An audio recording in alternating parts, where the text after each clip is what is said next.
জয়গুরু সকলকে। আজকে আমি এখন দাঁড়িয়ে রয়েছি হালিশহর স্টেশন।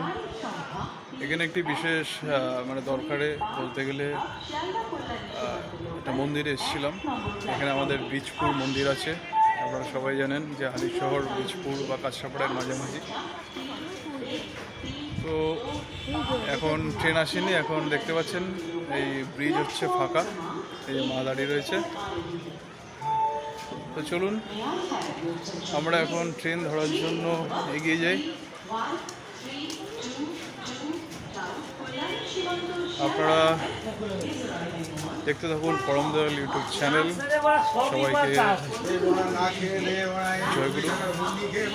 ভালো থাকবেন, সুস্থ থাকবেন। দেখা হবে পরবর্তী কোনো ভিডিওতে।